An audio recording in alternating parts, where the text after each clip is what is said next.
It is officially January, which means one thing and one thing only. The Year of the Dragon Ball is finally here. Actually, is it even the Year of the Dragon? According to Google, it is the Year of the Horse. You know what? We're going to rewrite history because the Year of the Dragon Ball is here. And it's finally going to be time for the continuation of Dragon Ball. Dragon Ball officially is back. Before we start the video, I need everybody to comment, Dragon Ball is back. Year of the Dragon Ball all over the comments of this video. And then also like it if you're excited and hyped for the return of Dragon Ball. We have 40 years. 40 years of Dragon Ball. And by the way, if you have any predictions that we're going to get at the end of the month, then feel free to give me your best guesses and also any speculation you saw online. If you want to give your opinions on that, by all means, go for it. And in case you are, been living under a rock and you have no clue what we're talking about, at the end of the month, there's going to be a event in Japan to celebrate 40 years of Dragon Ball where they're essentially going to announce what's going to be next. And just for context, Jump Festa is where they announce everything when it comes down to shonen and anime and stuff like that. And Dragon Ball, while they were there, I actually got a chance to go to Jump Festa, which was a really, really fun experience. They announced nothing. In that same venue, the same convention, they're going to do a event only for Dragon Ball there. That's how crazy it is. I hope whatever they're about to announce and what they've been cooking ends up being insane. And we want to talk about all that in this video. So, again, if you want to chime in at any point, feel free to scroll down and just hit the comment section and be nice to each other. I know how you guys get sometimes.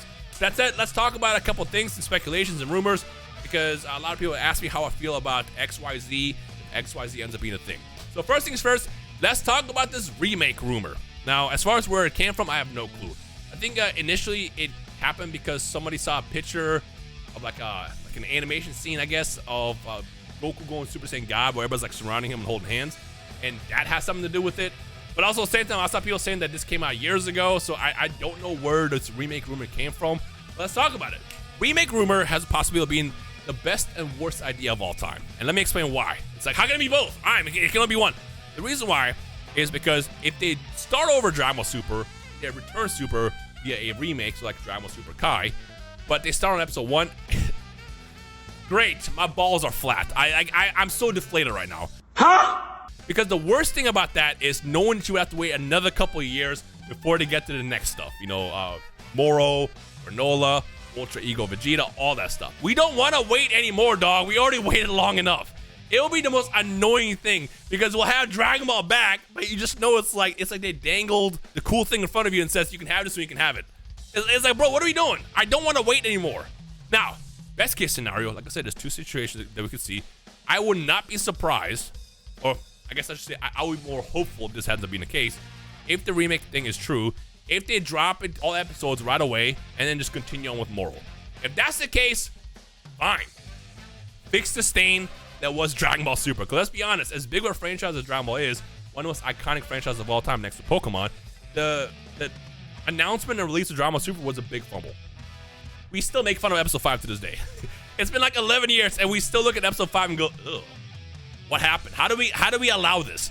And I know they were pressed for time and they scheduling stuff, and I don't know what happened, but like, you can't treat Dragon Ball like that, dog. You can't. And at the time, we were all excited because you understand, someone like me, Dragon Ball had ended for like decades at this point, and Dragon Ball being back, regardless of how goofy it looked sometimes, I was hyped. A lot of us were super hyped, and the fact that we got all the cool stuff with it, with the games and everything, it was a great time to be a Dragon Ball fan. But we still think about episode 5 to this day. So if their entire goal is to fix the stain that was the release of Super and how awful it looked, I'm all for it. Just don't make me wait another couple of years, dog.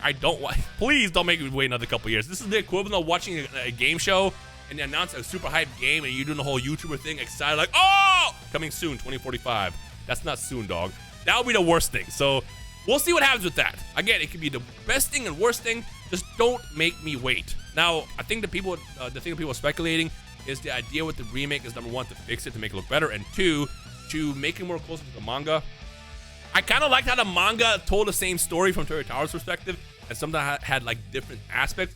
But I'll be honest, it was kind of confusing. Seeing like both the same story being told but in different ways is like, which one's canon? Which one, I guess, if I like this will be my canon. If I like that, that'll be my canon. But it was kind of confusing. So if their whole goal is to unify it, make it look prettier, sure. Again, just don't make me wait another couple of years, dog. That'll be the worst. Now, something else I thought about, they are announcing a movie as well. So if the way to go about it is they announce a remake of Super with a moral movie, I don't think I will like that either, solely because that means you will have to cut stuff out. The thing about the moral arc, it was kind of lengthy. You know, you can't just do a 2-hour movie with that. And on top of that, knowing how they do Dragon Ball, that would mean that by the time they get to the moral arc, they would just reanimate it, and it'll be different. So it'll be like the same problem, I guess, to begin with. So the only thing I can see with the actual movie announcement is one of two things. Actually, three things. One, something completely original. If that's the case, I'm here for it. They have already proven with Broly and the superhero movie that they can make a very good Dragon Ball movie. So I'm here for that. Two, I'm actually leaning them to two more than anything. Return of an older villain. Comments on this video if you want to see an older villain come back. Who would you want and why? Let me know down below. I'm here for that as well, because while I wasn't the biggest fan of DBS Broly being the return of Broly, they locked in and they made Broly likable for me. If you guys know me, I was never the biggest Z Broly fan. And even when they finally announced what the DBS Broly movie was and I saw Broly, I was like, oh. But then I watched it and I'm like, oh, they made me like Broly. They can do anything at this point. So if they end up doing like, let's say Cooler or Janimba, I'm here for it. As long as it's not Lord Slug or someone like Bojack. But again, if those are your favorite villains, then congrats. They might make him cool. For all you know, they do a Bojack movie and they make him one of the most coolest villains of all time. I could see something like that as well. So I wouldn't put it past them. So whatever they end up doing, if they announce the return of an older villain, great. Imagine they do Cooler and they have like also a Frieza aspect as well, where it's Frieza and Cooler. Woo! Never forget that Xenoverse mission. We have to fight Frieza and Cooler at the same time. So frustrating. I think Cooler honestly might be one of my more favorite villains to come back if that ends up being the case. So yeah, that's option 2. Option 3 is probably my least favorite, and that is a Daima movie. I was not the biggest fan of Daima. I did not like the kid gimmick that they tried to basically remake from Dragon Ball GT. It's the one thing I hate about GT. And I do know when Daima ended, they kind of left the doors open for more. And it could be a Daima movie, but at the same time, I also feel like it's probably less likely to be a Daima movie. But again, the beauty of Dragon Ball is there is something for everybody out there, whether you play the games or consume the different anime. They always have something that's for everybody, and I think that's really cool. So if it ends up being a Daima movie, congrats. I won't be hyped, but I'll still watch it. And for all you know, if the movie ends up being so good, I become a Daima fan. It could very well happen. If that's the case, it's still not wrong, because that means that they absolutely cooked with the release of this movie. So as far as the movie, let me know where you guys stand, or potentially if there's a fourth option as well you want to suggest or recommend that could potentially happen, let me know down below as well. Now let's talk about the big one. Obviously, my home turf, the game. The only thing I can see them do right now at this point is Xenoverse. And I know it's funny because reading the comments the last couple of months, you know, with Xenoverse talk, I feel like the community is so split. There's a lot of people who think it can happen, and there's a lot of people who are for 1000% sure won't happen. And I get it, bro. Dragon Ball Xenoverse came out over 10 years ago now. 2015 for Xenoverse 1, 2016 for the sequel. And the fact that we went basically 10 years now without a sequel, like, a lot of people lost hope. And I'm gonna be real, I never lost hope. I mean, there were some times where I gave up. I have videos where I'm like, it's never gonna happen. But that was more like I'm giving up. But now, like, looking back at it, I'm like, they can't give up, bro. It's so popular that when they look back a couple years ago, the game started like 1 million players on PlayStation. That is like, it shows you how much Xenoverse means to a lot of people. The reason why Xenoverse was so successful, I've said this before, is because it gave people so many ways to play. The problem with Dragon Ball games that we got in the past, and honestly any anime game, is the developers always tend to have only like one main thing to do, and if that one main thing isn't for you, you put the game down. That was a big problem with Sparking Zero. Let's be real. Sparking Zero had a lot of potential, but the only thing that was really playable on that was online. And online in the beginning, once people find out how to break the game and be annoying, it made the game so bad that it has a stain that even if they announced a sequel to that, it would be problematic. That's how bad that was. Whereas Xenoverse has had a lot of moments over the course of the decade it was active, still is active, where there was stuff that was super broken and unbalanced online. But guess what? When that happened, we did other shit. 2v2s, 3v3s, raid boss mode, playing quests with your friends, co-op. Like, the game has so much new. They even added a board game on it with the Hero Coliseum. That shit is so cool to me because, like, it shows that, like, they care about reaching as many people as possible. And that's what made Xenoverse so special. And on top of that, people will deny us all day, but there is a lot of depth to that game. Like, if you say there's not, I'm gonna be real with you, you just haven't played the game. Like, I know anime games and anime arena fighters usually have, like, this, like, bad reputation that, like, they're supposed to be, like, these party games. But there is some depth, a lot of depth to a game like Xenoverse. And if you don't believe me, that just means you didn't play the game. I'm gonna be real with you. I will put my foot down for that any day. Obviously, it's not no fighters. But again, the beauty of Dragon Ball games, if you want to play a game like a fighting game, you have fighters as well. Which, by the way, that's coming back too. You know, we got Daima Super Saiyan 4 Goku coming out later this year. Like, that's hype to me. So yeah, that's why I'm so hopeful and hoping that it is Xenoverse 3, because it would mean a lot of potential, man. And it's one of those cases where, you know, obviously we've been burned in the past from hype, and then we didn't get what we delivered. I feel like a game like Xenoverse 3 would deliver. On top of that, according to the rumors that we saw a couple months ago as well, where they would recreate the game from the ground up, make it look pretty, which means brand new netcode, that would solve the one main issue that Xenoverse had, because the desyncs was so bad. If you were in a good game, sync with somebody, you had the most fun you could probably have in that game. But if you had those desyncs, whoo, wow, they would be bad. So I hope that that's the one thing that they fixed with this. And on top of that, obviously the new stuff that we get as well. So Xenoverse ends up being a thing. We have a lot to discuss over the course of the next couple months. Now, obviously, with Dragon Ball games being very variety-based in the last couple of years, I could also see them taking it in different directions as well. It could be something as crazy as Dragon Ball Mario Kart. Because think about it. The last couple of years, if you notice, they've been focusing on hitting every aspect of like the gaming atmosphere. You have Kakarot with the RPG. You have Squadron now with their MOBA. You have even the Dead by Daylight folks getting something like with Breakers. While Breakers was not as good, was very janky, it was cool to see that they're trying new stuff. So I also wouldn't be surprised if they do something completely left field. I was like, oh, well, I'm gonna play it first and see what I think about it. If you have any suggestions or ideas of what else they can do in the Dragon Ball sphere, let me know down below. But I feel like at this point, they've just kind of tackled everything. Now, one thing I'm gonna toss out there, so I can say I called it, is Budokai.